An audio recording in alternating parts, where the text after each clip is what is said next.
আসসালামু আলাইকুম প্রিয় শিক্ষার্থীবৃন্দ। তো তোমরা যারা আমার এডুকেশন 24 চ্যানেলটি এখনো সাবস্ক্রাইব করো নাই তারা অবশ্যই সাবস্ক্রাইব করে পাশে থাকবে।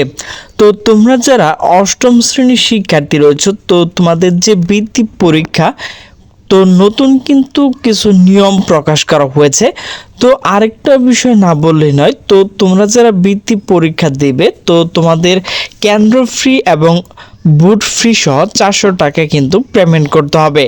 তো সে বিষয়ে কিন্তু একটা নোটিশ প্রকাশ করা হয়েছে। তো নোটিশটি প্রকাশ করা হয়েছে দ্য ডেইলি ক্যাম্পাস। তো নোটিশে বলা হয়েছে অষ্টম শ্রেণী বৃত্তি পরীক্ষা ফিরছে, নতুন যত নিয়ম। নোটিশটি প্রকাশ করা হয়েছে 5 সেপ্টেম্বর 2025 সকাল 10:23।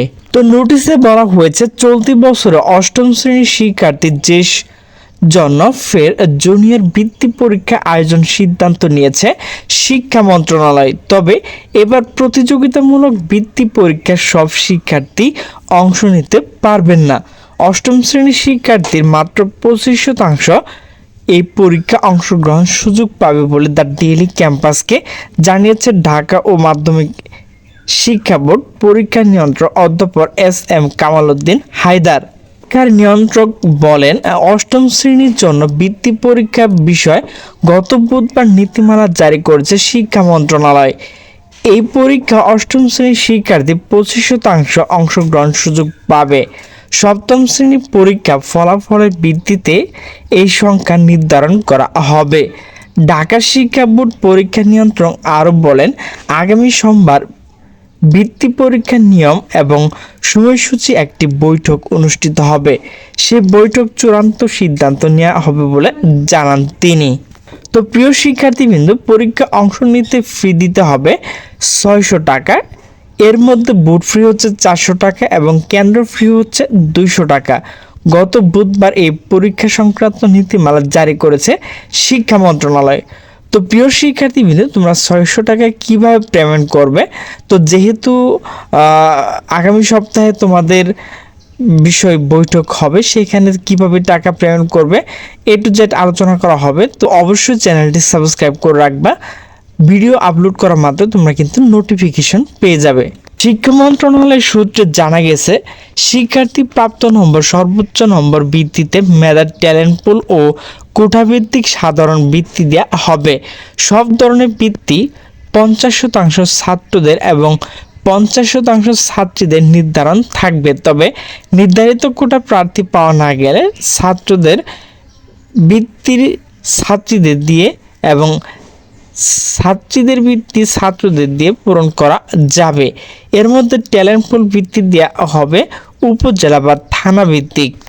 নীতিমালা অনুযায়ী 5 বিষয়ের উপর হবে এই বৃত্তি পরীক্ষা। এই বিষয়গুলো হলো বাংলা, ইংরেজি, গণিত, বিজ্ঞান এবং বাংলাদেশ ও বিশ্ব পরিচয়। এর মধ্যে বাংলা, ইংরেজি, গণিত প্রতিটি বিষয় নম্বর হবে 100 আর বিজ্ঞান এবং সমাজবিজ্ঞান বিষয় হবে একই সঙ্গে হলেও প্রতিটি হবে 50 করে, দুইটা 100 নাম্বার। এদিকে শিক্ষার্থী পরীক্ষা অংশ নিতে ফি দিতে হবে 600 টাকা। এর মধ্যে বুট ফি হচ্ছে 400 এবং কেন্দ্র ফি হচ্ছে 200 টাকা। গত বুধবার এই পরীক্ষা সংক্রান্ত নীতিমালা জারি করেছে শিক্ষা মন্ত্রণালয়। আরও বলা হয়েছে, যদি কোনো শিক্ষার্থী বিদ্যালয় থেকে ছাড়পত্র গ্রহণ মাধ্যমে অন্য বিদ্যালয় অষ্টম শ্রেণী ভর্তি হয়ে থাকে তাহলে তাকে জুনিয়র বৃত্তি পরীক্ষা অংশ নেওয়ার অনুমতি দেওয়া যাবে। সেক্ষেত্রে শিক্ষার্থী পূর্ববর্তী শিক্ষা প্রতিষ্ঠান মেধাক্রম বিবেচনা করে তালিকায় নাম অন্তর্ভুক্ত করতে হবে।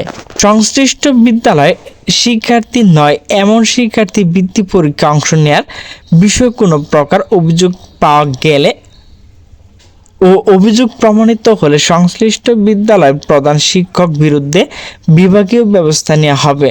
সংশ্লিষ্ট শিক্ষার্থীর জুনিয়র বৃত্তি পরীক্ষা প্রার্থিতা বা ফল বাতিল করা হবে। তো প্রিয় শিক্ষার্থীবৃন্দ, তোমরা যারা অষ্টম শ্রেণী বৃত্তি পরীক্ষা দিবে তো তোমাদের যে 600 টাকা পেমেন্ট, তো সেটি কিন্তু আমি পরবর্তী একটা ভিডিওতে দেখে দিব যে তোমরা কিভাবে বুট এবং কেন্দ্র যে ফি 600 টাকা কিভাবে পেমেন্ট করবে। তো প্রিয় শিক্ষার্থীবৃন্দ, আমার ভিডিওটি যদি ভালো লাগে তাহলে অবশ্যই লাইক, কমেন্ট, শেয়ার করবে। তো সকল সুস্থ থাকবে, ভালো থাকবে। আল্লাহ হাফেজ।